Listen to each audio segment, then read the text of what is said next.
Taky dlouhý story bylo, tak poprední hudba. Myslím, že naša kapela bylo není typický ska poprední, měli jsme nějaký trošku techno influence pro stopce poprední stuží řízení. Jo, rozumíte? Yeah. We had a kind of techno influence kind of. It wasn't really that scary. It quite quickly though became two-tone. And that's really the direction that most of us wanted the band to go. It was kind of a narco techno style at the beginning. So that was the first kind of change. Perhaps on the third album we've been more experimental, there's been more kind of rock and roll, there's been a bit more slower reggae kind of stuff, experimentation with dub. So within the band there's been some musical changes. So the hook, the anchor of the band is consistently being ska music, ska of the two-tone sort. Bands like the Specials, The Beat, The Clash, they're the biggest influence, and that's been a consistency all the way through. A lot of people have come and gone. We had a German in the band at one time called Ollie. We had Bo Osho, now I think works in one of the ministries. He was on keyboards for a while. We've had Milan on saxophone, a geezer from Teplitsa. He's now left. So there's been, David Chikura brought in that kind of anarcho-techno influence. He left a long time ago. Stephen Elder, the other Scottish member we had, he left about 2 years ago. So there's been a lot of changes in personnel in the ska scene. When we started, it was only us and Fast Food, unless you count Slows Vija, but of these first new bands, it was us and Fast Food. Then there was the second wave with Vietnam, Vertigo, these kinds of bands. And they seem to have disappeared. But Fast Food and the Chances have remained, interestingly. We've kept going in all that time. And now you've got the kind of third wave within the Czech ska scene, like Ska, Car Conspiracy, The Spankers, Disco Balls, these kinds of bands. And in terms of the audience, it used to be very much a hardcore of punks, skinheads, and some support from the anarchists, techno types, these kinds of people, and that's got wider and wider and wider. Now you get a lot of people come to ska concerts, and the age has gone down. So there's a lot of like 16-year-olds, 17-year-olds. So if you wanted to be cynical, you might say, well, part of the reason for that is because there's a lot of shops selling, like Bonton, bit of ska badge here, and it becomes the obvious first thing to go for when you're feeling a little bit rebellious when you're a teenager. But I think when I was first got into ska, it was certainly a mass movement.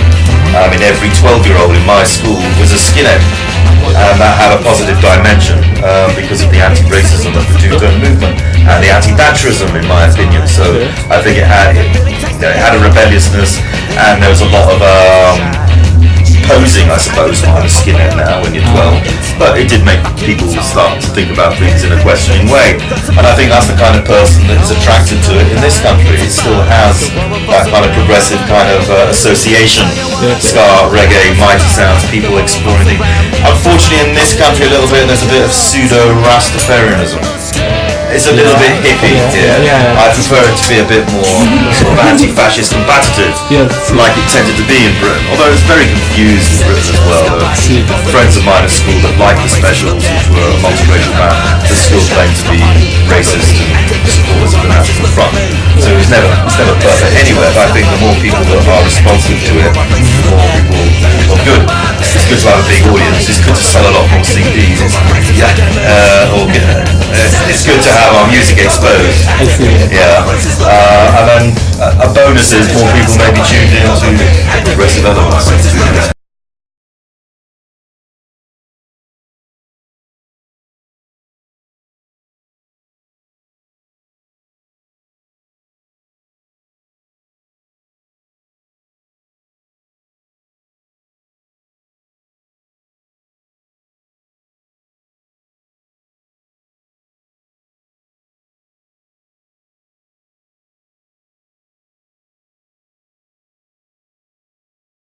Thing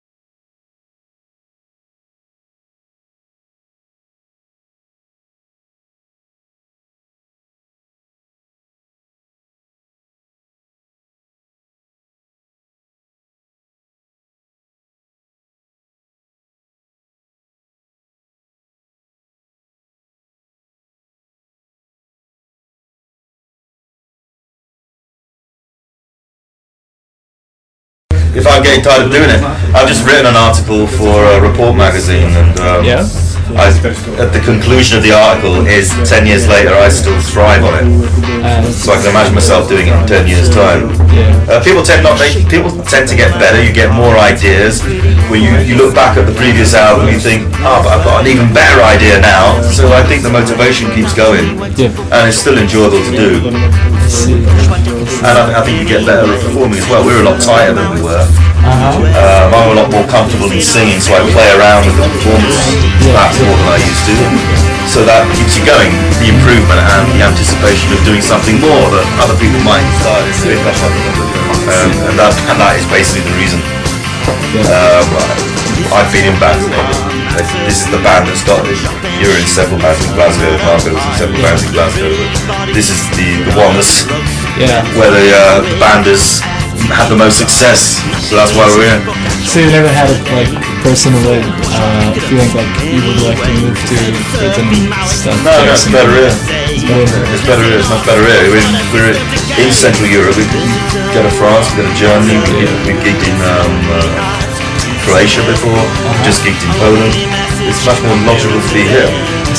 And Mighty Sounds is the biggest, so they say now, the biggest festival in the world of its kind. So this is definitely a bit more connoisseurs of ska and punk music, and considerably older, even up to the age of like 55, 60 these days. We did one gig for a scooter club in Essex. So you have mods in that club that are original mods from the 60s. I've just interviewed about a month ago someone from that scene. He's a grandfather, and he says that his son is in the same club and his grandson is in it. So you've got all three generations. So it's much more entrenched into the national culture of ska and so forth. It's in the adverts, you hear it everywhere. When you're shopping, you hear ska, you hear reggae and so forth. People like Suggs from Madness, they do adverts on the television. It's well known. It's in the recent national kind of history narrative. Whereas here it's still quite vibrant, quite new and quite vitalised and very much associated with being young, I think. Even though you've got the older skinhead contingent now, it's kind of catching up. But no skinhead grandfathers yet. On the 10th anniversary of the Chancers. Just I hope there's another 10 more years. See you in 10 years' time.